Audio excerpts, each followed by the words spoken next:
Welcome into Jets Nation Radio. I'm Angus Hout, joined by Ray and Sam as always. How are you guys doing today? Not too bad.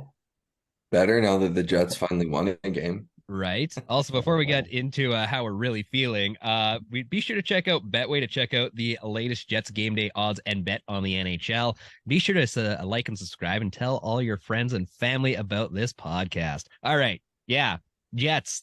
That was a weird week. That was very night and day. We Yeah, went from running Mark Scheifele out of town to almost building him a statue I of don't know if Origin we're back to Beige. building him a statue yet, but the Jets hit rock bottom this week, Yes. and there's no question about it. You lose to a team like the San Jose Sharks, but like 3-0. Second game they've won in 16, and both were against the Jets. That's rock bottom for a team trying to claw into a playoff spot. And getting shut out by them. And like James Riemer, I don't know what kind of vendetta he has against the city of Winnipeg, but my goodness, it is rich. Well, he's from Southern Manitoba, No, so that's not Southern Manitoba. Do not insult what? that he's from Minnedosa. No, not Minnedosa. That's the wrong place. Somebody's listening to this podcast and just screaming out the answer. I'm so sorry. It's just north of Arberg. there's another town that's just north of Arberg. It's a little village of like 40 people. Orwena. Morwena, thank you. Oh, I knew it started with an M. Oh.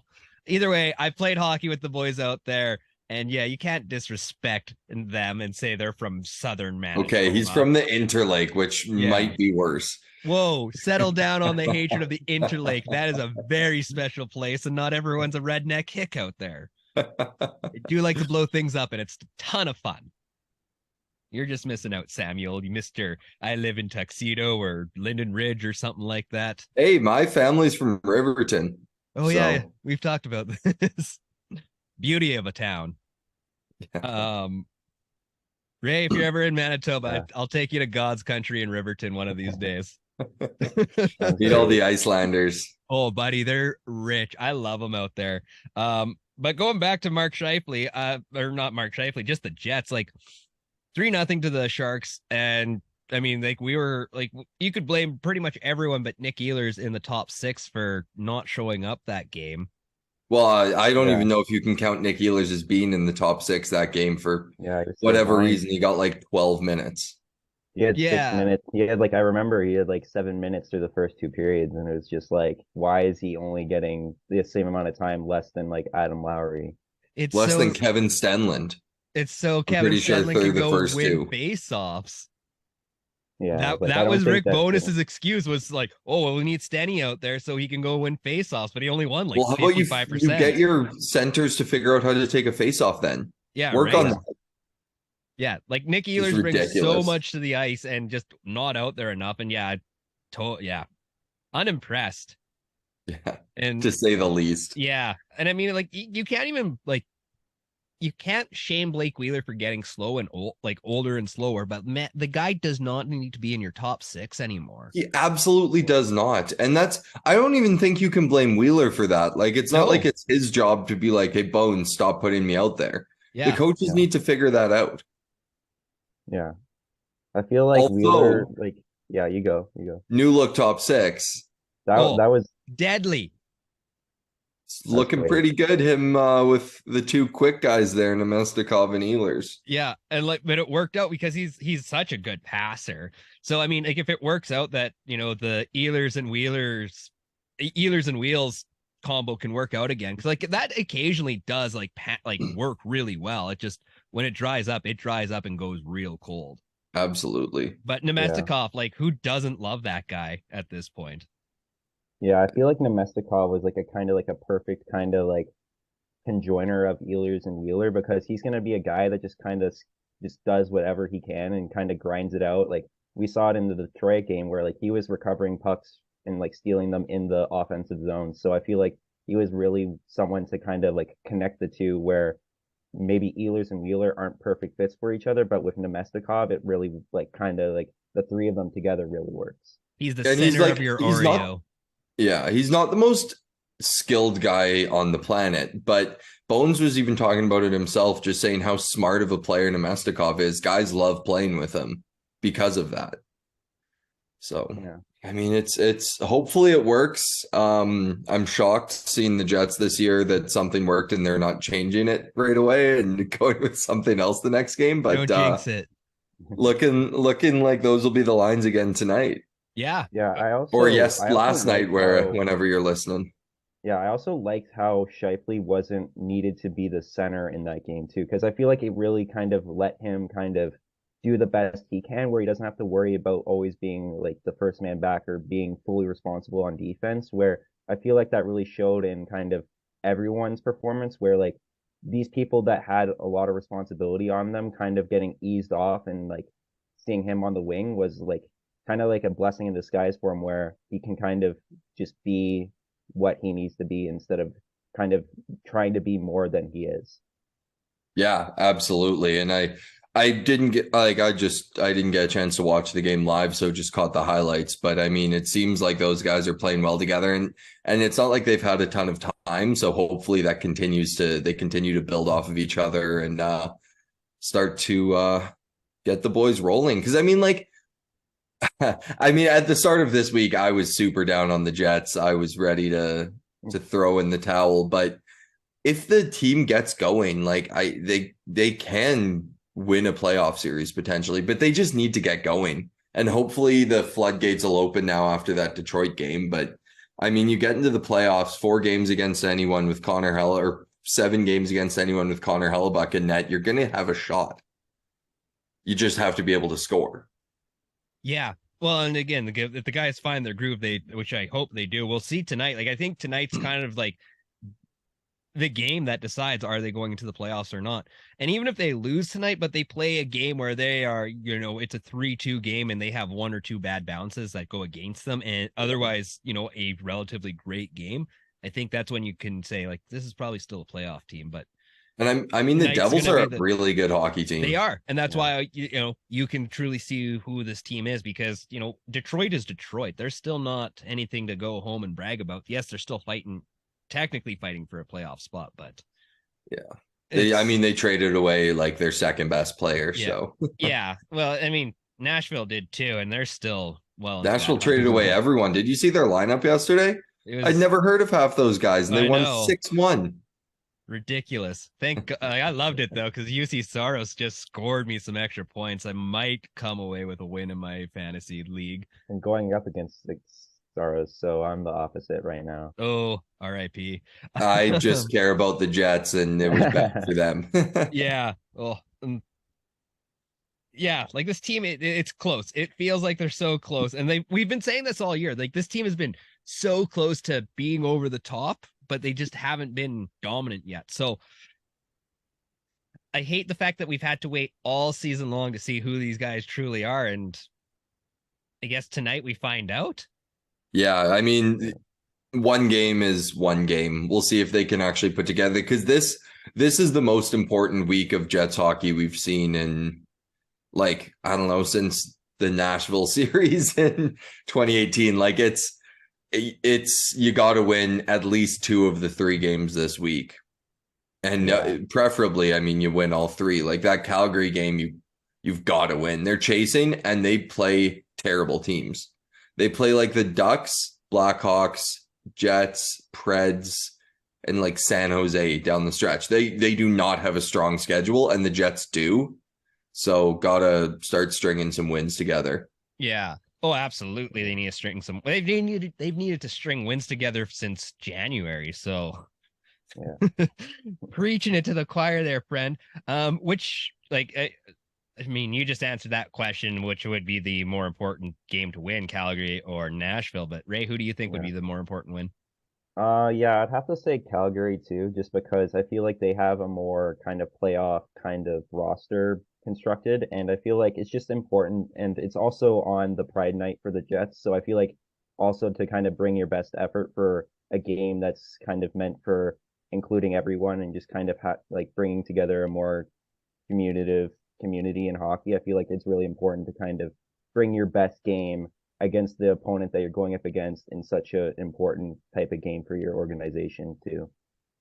I also just think, like, just reiterating on the it being Calgary. So Nashville plays Dallas, Vegas, Carolina, Winnipeg, Calgary, Minnesota, Colorado.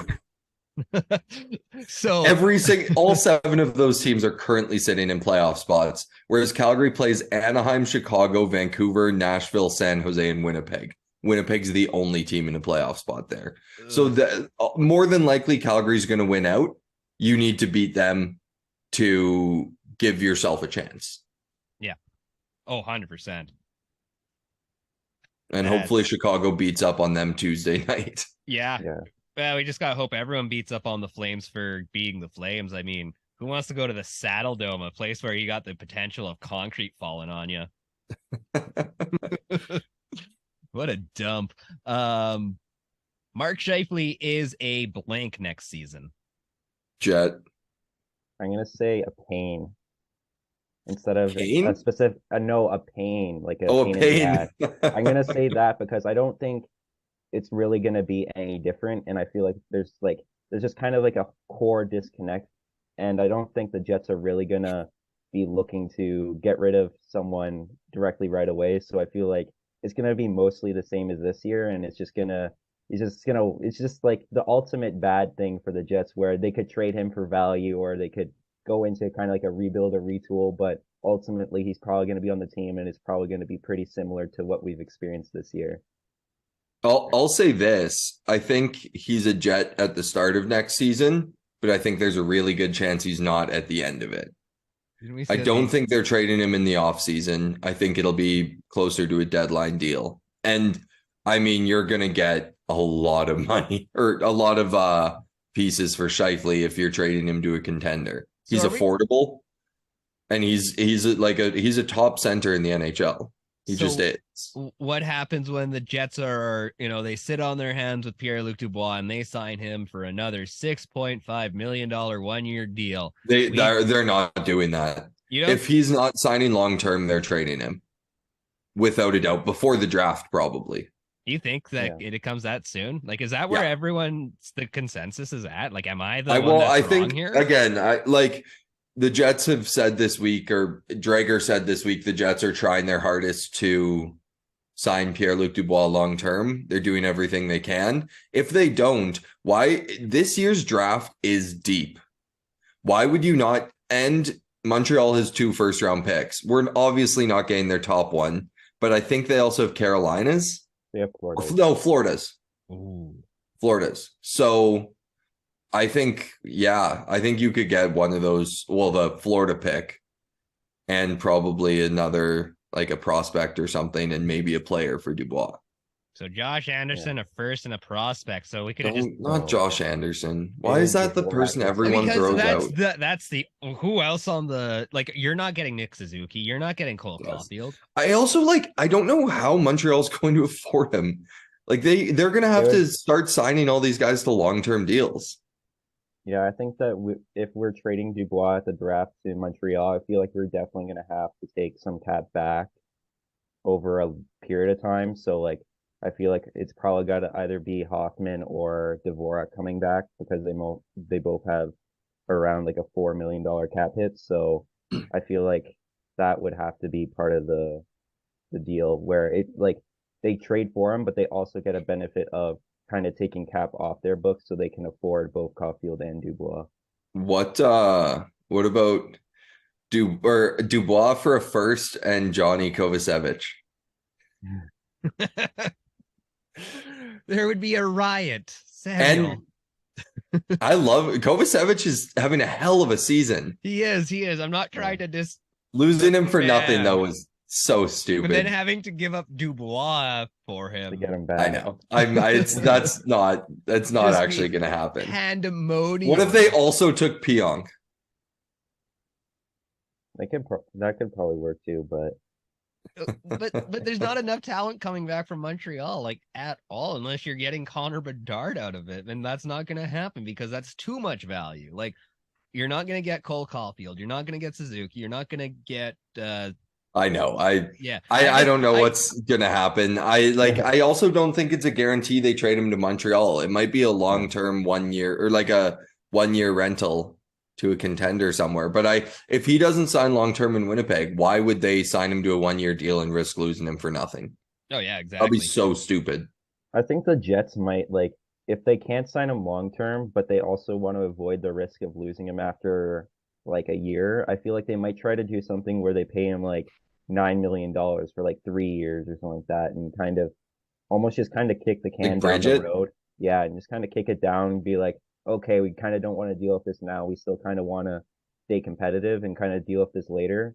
But then you also just kind of like after those 3 years, then you might just kind of lose him again or have to trade him again. So it's kind of like a I don't whole know if balancing Dubois act. does that, but I don't think that would be the worst thing in the world for the Jets. I feel like Dubois would be very open to doing that because with the cap, like it's kind of stagnant kind of right now with it kind of only minimally going up maybe 1 or 2 million. But then like say 3 or 4 years down the line and he goes to UFA, that could be the difference between like 2 million now versus That's when you get your later. big So ticket. yeah, so that's when he would sign his like 8, 7 year deal for like $10 million over with like signing bonuses and trade protections and everything. So yeah. Yeah, Dubois, I nine don't million hate dollar that player idea at this either. point. I feel like the Jets would probably have to kind of pay to ensure that he doesn't take like a 1 year deal and walk right away. So I feel like you might just like he might not be a $9 million player, but you ultimately kind of have to pay for kind of keeping him here and then also what he like Dubois is still only 24, turning 25 this offseason. So I don't think it's too far-fetched to say that he can't like improve upon this season as well too. So I feel like you kind of have to pay for him staying and then also pay for kind of what else he can like bring on top of what we've seen. Yeah. The one thing I will say this year though is it's a very weak free agent class. Yeah, I saw like bunting with So the number uh, one. So yeah, a guy like Mark Scheifele or Pierre-Luc Dubois might get you a lot this offseason for a team that doesn't really have a chance to get a number one type center or like 1B center uh in free agency. Yeah, well, but didn't Drager also say that the Jets are going to not re They don't want to do a full rebuild. no, but like you kind of like your bottom six is totally fine with the Winnipeg Jets. You sure one or two pieces need to move out, but like your top six kind of needs, I would say, what at I least also three of think it's those a pieces out. usage issue with the Jets. That as well. But I mean, Yeah. like, but it's always been a usage issue. I mean, we've talked about Morgan Barron being a usage issue. Cop, same thing. Nikolai Ehlers right now, and it's just like, Yeah. two of those guys are guaranteed locks to be in the top six every single night. Everyone else is kind of a crapshoot. And yeah. those two guys really at this point should not have a guaranteed spot in the top six. That being Yeah. Mark. Well, I think I mean getting Perfetti back, But like what happens when he's back? Because like this team is just such a logjam because it's like you have too many versions of each other. So you're gonna have like Cole Perfetti and Nemestikov, like are they not essentially the same player? Just one's older than the other. Like I don't obviously, think like I don't think Nemestikov has his exactly, own but game. the scoring's been such an issue for the Jets recently that the more top end guys you can get in your lineup, no matter where you're plugging them in, it's a positive.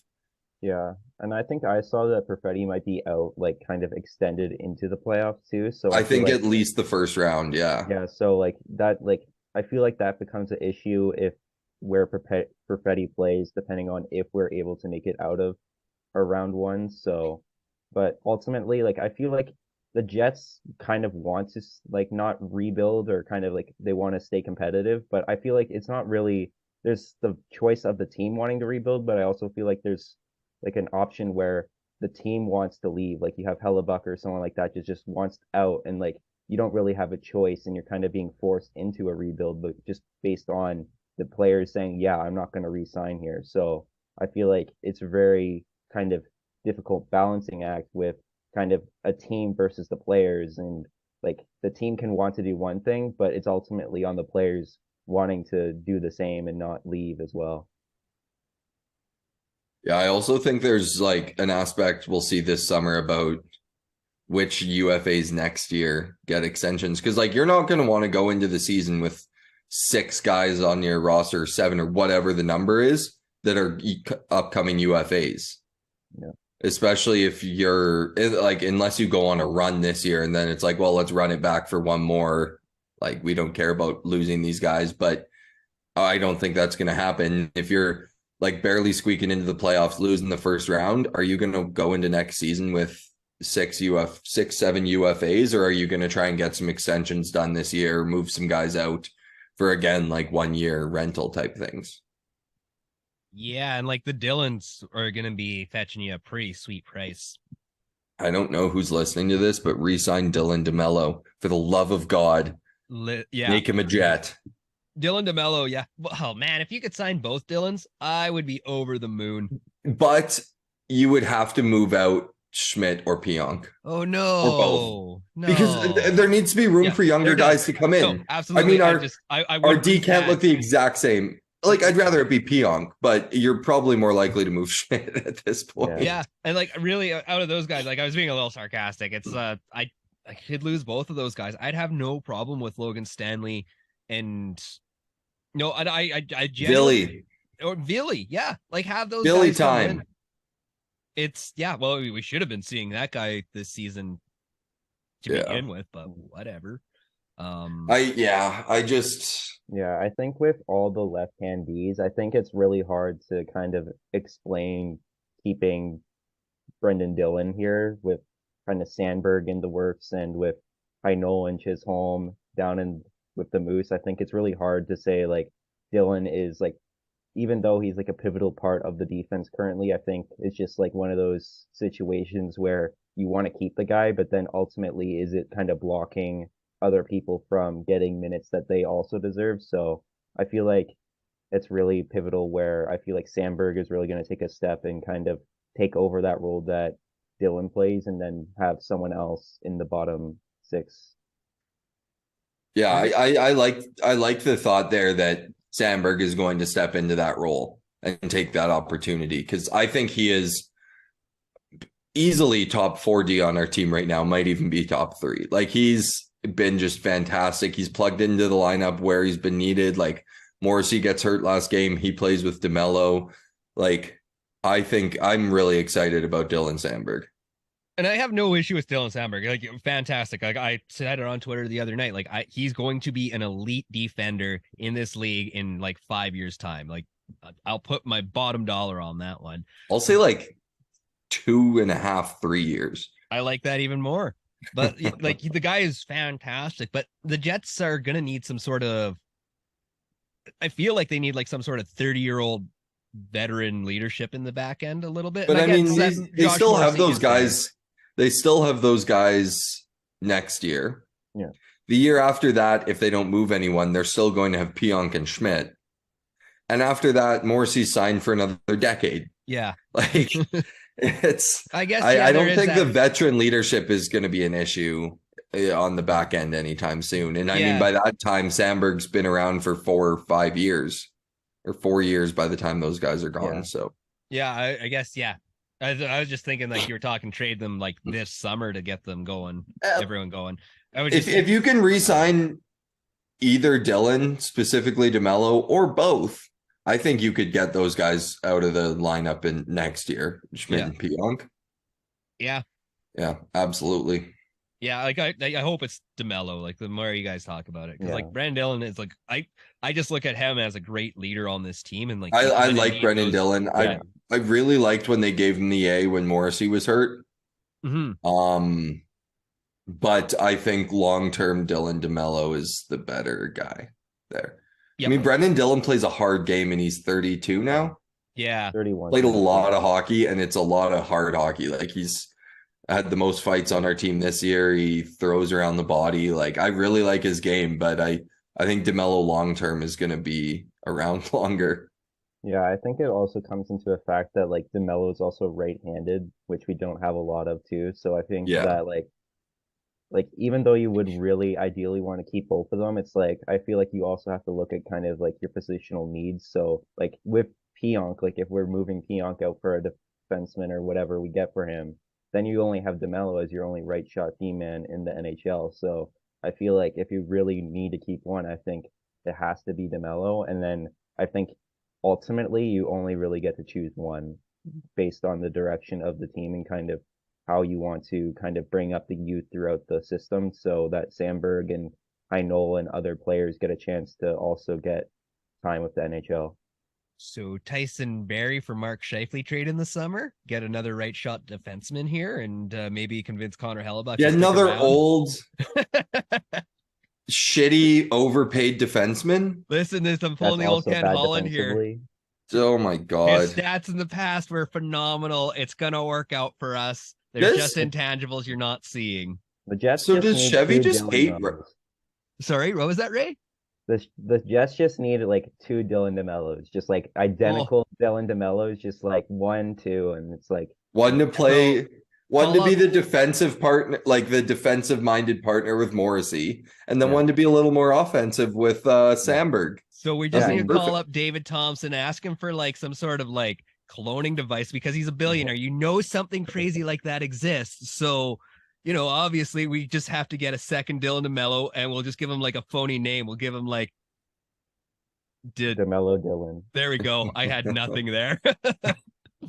It's gonna. We don't need Connor McDavid. I think you just play DeMello 40 minutes a night.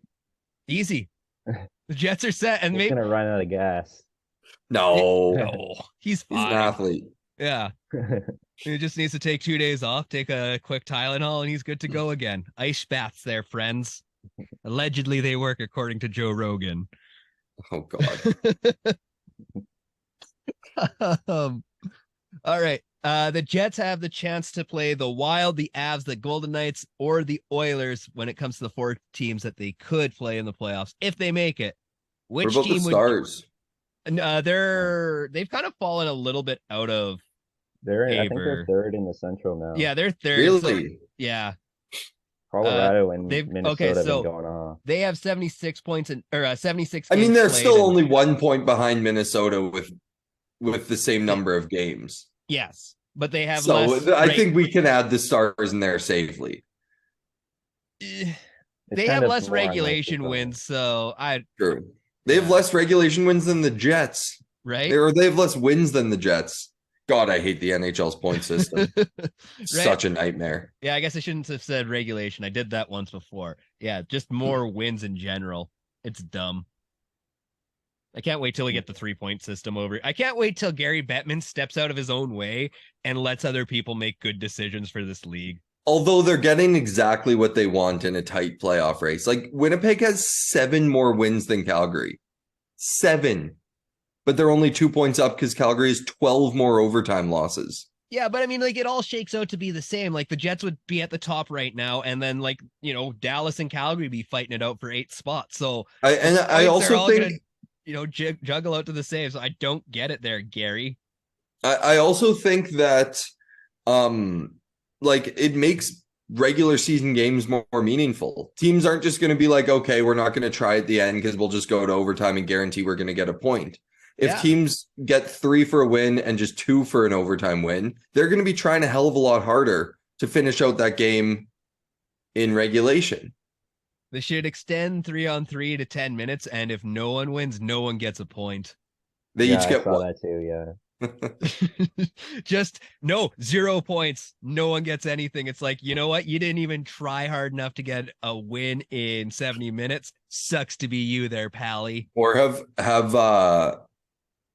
5 minutes of 3-on-3, then 5 minutes of 2-on-2, and if nothing's solved, just 5 minutes of 1-on-1 until someone scores. No, it's just a goalie fight right at the end. Overpowered. Just a goalie fight. That's it. And it's like XFL style. So they start at the goal lines and they hit the horn and they have to like cruise at each other. And the first one who's legitimately knocked out, or the refs say no. That's how we decide hockey games from here on out. I hope St. Louis goes to that every single game. Yeah, until Jordan Binnington has a brain of mush and we have him Never mind. We're not going to go with that dark joke. It's already pretty smooth. Yeah. Yeah, I was just going to make a bad wrestling joke, and it was going to be sad. What happens to this team if the Jets miss the playoffs? Hopefully an overhaul. Yeah. Hopefully some change, but as we saw last year when we didn't make the playoffs, I think that like with the Jets, they're a really patient team and they're not going to really overextend to kind of overcorrect things. So I feel like if they miss, like sure they feel like they might want to go for like a rebuild or kind of change something up, but like ultimately like it might be like kind of similar to what happened last year with lots of fans calling for like some change based on what they saw last year.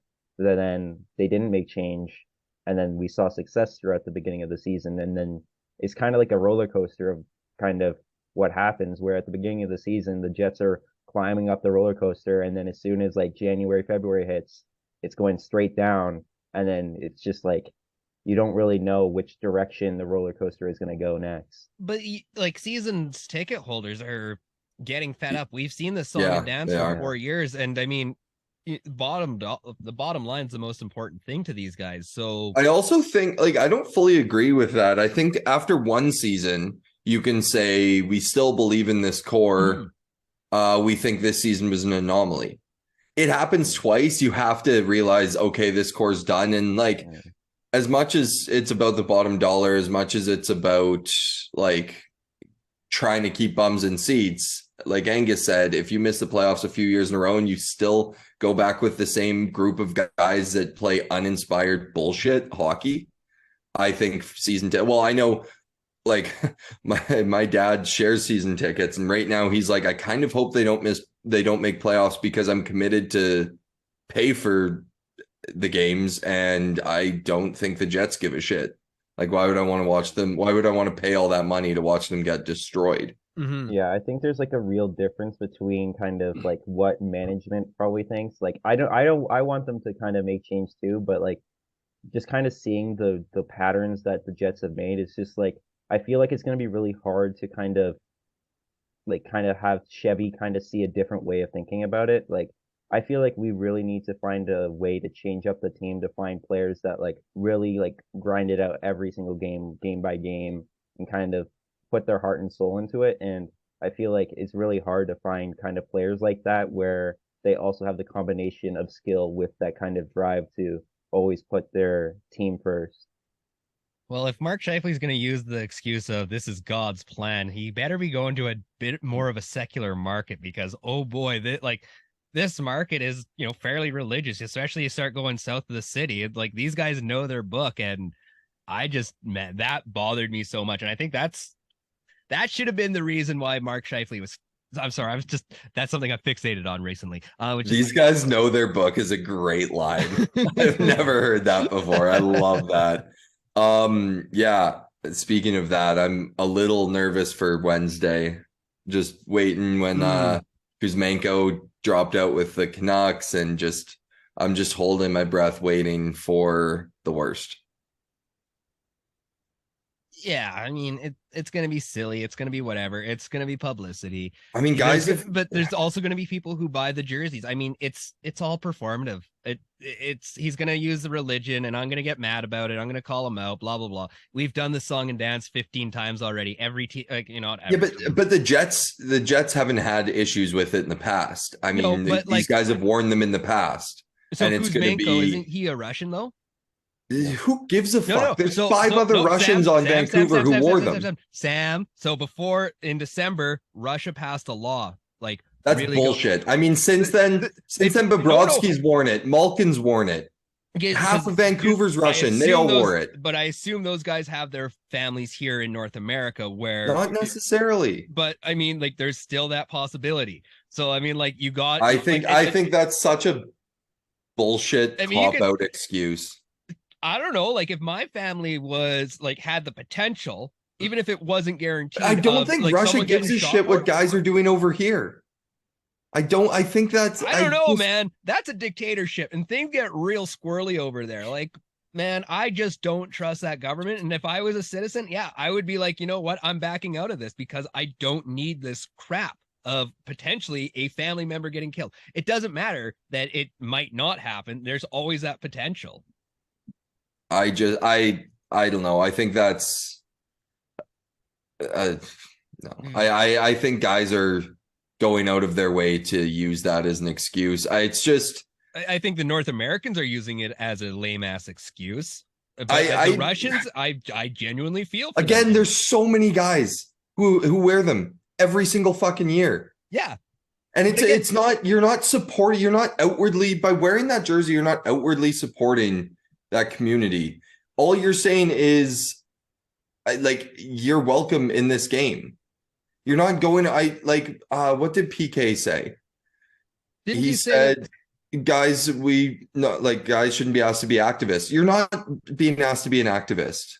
It's showing a guy who maybe in the closet, who's in your locker room, that you value him as a human being. It's showing the fans that are in that community and are part of that community that they're welcome to be a part of hockey.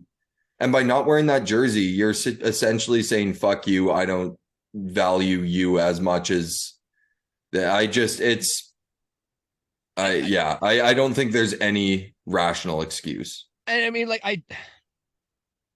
I agree with you on so many levels on this. It's just there's certain things where it's like I can give you a legitimate excuse, and I mean, like, it's the same thing where it's like the Black Lives Matter organization, where it's like I just don't want to support that organization because some greedy crooks are just stealing and siphoning as much money as they can just so they look good, and they just throw out some public press statements, and that no one's lives are really getting better. So I'm not saying like everyone's like that, and I wish that everyone would support these people in this community because like there are some that are genuinely marginalized and they need help. But you know, giving my money or getting NHLers to wear a silly jersey to. But again, that silly jersey, if that's all it is to them is a silly jersey, then fucking put it on and wear it for half an hour.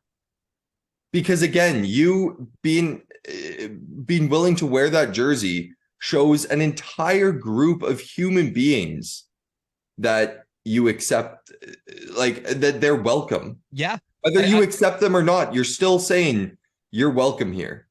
Yeah. Like what I genuinely wish that these guys who are, you know, like, oh, well, I don't support wearing this jersey and they don't want to do that, then at least give your money to something that's going to help that community, or like, I don't know, just something different needs to happen. Like we can't just, I don't know. I just like, and I mean, you can't force someone to wear a jersey. Nope. They shouldn't be playing in that game.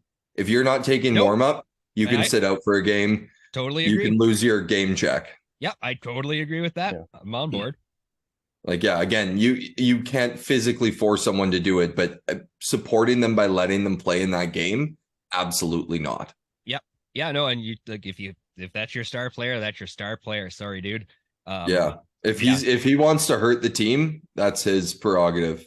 Yeah. Yeah. And sometimes it is a sit down and shut up, but it's also I also commend the guy for, you know, we don't even know if Mark Scheifele's even going to back out of this game. Oh, I'm talking about the guys who have done it in the past. I'm just saying I'm worried about Scheifele and Nemestikov just because religious and Russian are the two that I'm really worried about. Yeah. But again, Scheifele's worn the jerseys in the past, so I'm sure there won't be any issues. But yeah, and I mean, he's such he knows that his paychecks kind of depend on that because he does get some corporate sponsors. So you know, sometimes you do have to throw on a little song and dance for it. So either way, welcome to the politics part of our podcast that happens every week now. That's pretty much all I've got. Do you guys have anything else more about the Jets? Sorry. I don't think so. All right. That's perfectly okay. Hey man, I enjoy the debates. That's sorry, I keep getting, my sister just called me a couple times. Oh. And she just kept calling and it kept did you guys not hear that? No. Oh. So I just look like a crazy person. Just a little bit. Yeah. Big week this week. It's pretty much the week that decides if the Jets are going to the playoffs or not. So it can either be a great next podcast or we can just really be melancholy for the next couple of weeks. So no, they're winning. They're 3-0 this week. 3-0. They're going hot they're gonna win out.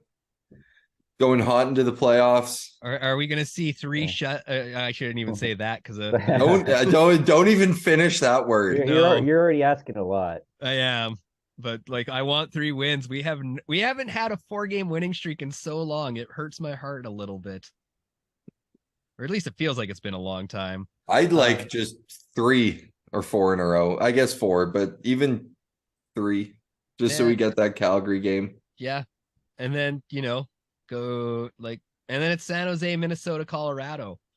Like this is the next 2 weeks. It's a tough stretch to end the season for the Jets. It is, and they're all important.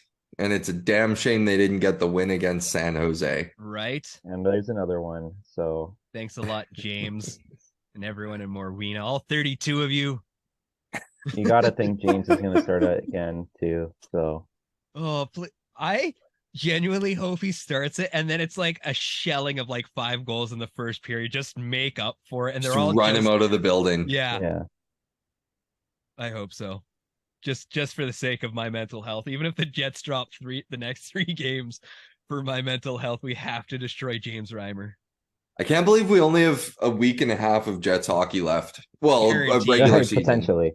Regular season. At least like 3 weeks of Jets hockey, let's hope.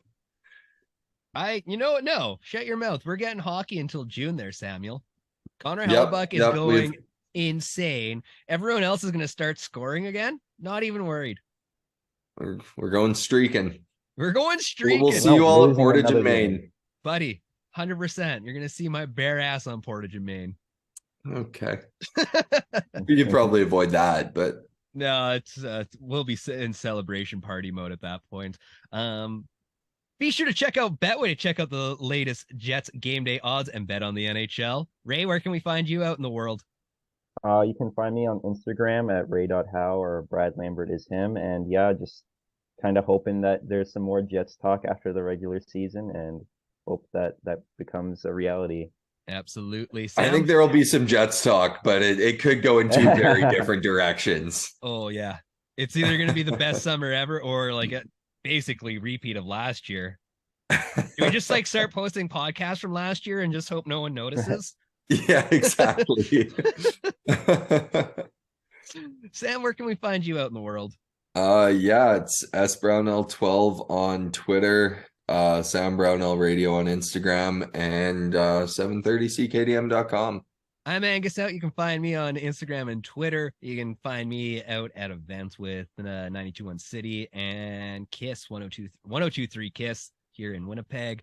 And make sure to check out jetsnation.ca. Check us out on all social medias. Make sure you like and subscribe to this podcast. Tell your friends about it. And we'll talk to you guys again next week. Have a great week, boys. Go Jets, go. Go Jets, go.